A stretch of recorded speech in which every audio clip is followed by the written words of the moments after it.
Goeienaand Suid-Afrika, 1900 op hierdie maandag aan die 6de April. En so 'n bietjie meer informasie in terme van die reddingsoperasie die naweek vir die twee vlieëniers. Nou onthou, hulle het uitgeskiet met hulle F-15 na bokant Iran se grondgebied. En omdat die twee uitskietstoele nie onmiddellik agter mekaar uitgaan nie of gelyktydig uitgaan nie, het die een hele en ver van die ander afgeland. So hulle was nie naby mekaar om mekaar te support nie. Die vlieënier was nader aan die grensgebied gewees en hulle het hom vinniger gekry. Hulle het die eerste operasie om hom op te tel, het so 21 vliegtuie was betrokke en hulle het ingegaan en hulle het hom gekry en uit obviously rapporteer dat sy weapon system operator nie saam met hom is nie. En die weapon system operator is 'n kolonel in die lugmag. Hy het homself, hy was beseer toe hy geland het, seker maar deel van die landing is hy homself beseer.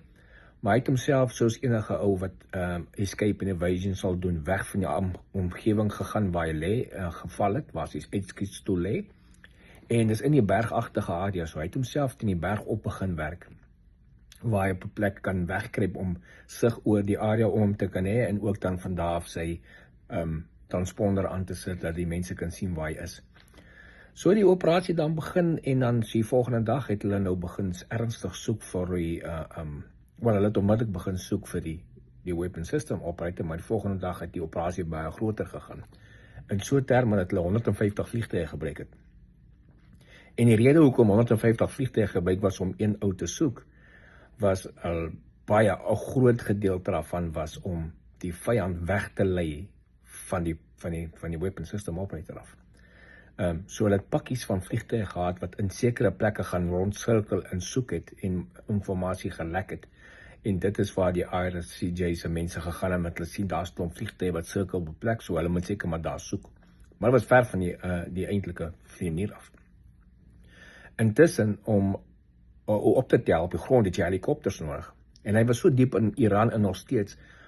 Ons het nie helikopters, behalwe vir die helikopters wat invlieg, die Payfolks wat kan air-to-air refueling doen. Dis wat hulle al op eerste dag gedoen het, hulle gery en invlieg. Maar party van die plek waar die tweede ou was bietjie ver van die grens af gewees, so dis gevaarlik om in te ry te refuel, nog verder te ry en weer te refuel. Want as jy moet air-to-air refueling doen, is jy nogal laag en stadig, en 'n groot teiken dan, want een van die vliegtuie moet raak geskiet word en brand almal. So die Special Forces het 3 Little Birds op 2 C-130's gelaai en hulle moet dit in tot daar diep waar hulle vermoed die pilot in die omgewing waar die pilot is. So daar het hulle besluit om my C-130's op die sand te land, want hulle is waarvoor die C-130 gebou is om op unprepared grond te gaan land. Daar te land, hulle die Little Birds uitgehaal agter, met die so een C-130 het 2 Little Birds gedra, die ander het 'n ander gedra, plus die Special Forces wat saam met hulle gaan in die Aircruise en Swan. Vliegtuie uitgehaal, die helikopterblades geconnect weer en weg is hulle. Binne 10 minute toe is hulle weg. En die klein Little Birds is gebruik om te gaan die rescue operasie te doen, vir die pilot te soek en dan ook die fight na die vyand toe te vat. Ander vliegtuie in die omgewing het air support gedoen in bokant, fighter jets. Hulle het selfs bombers gebruik in die omgewing.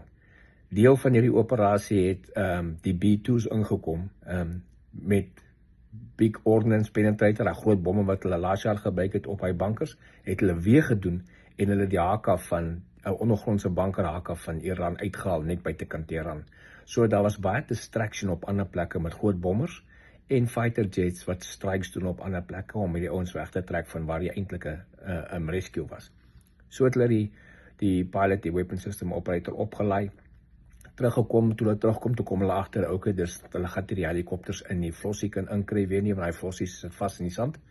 Toe het 3 kleiner cargo vliegtuie ingebring, om net vinnig land die helikopter te laai en te ry, en al 3 die helikopters is uitgebring, 2 van die helikopters is gelos, saam met die flossies, 2 flossies, en hulle net so opgeblaas, in plek waar het is, so dat het nie kan, die vyand nie hulle hand op die uitrusting kan kry nie.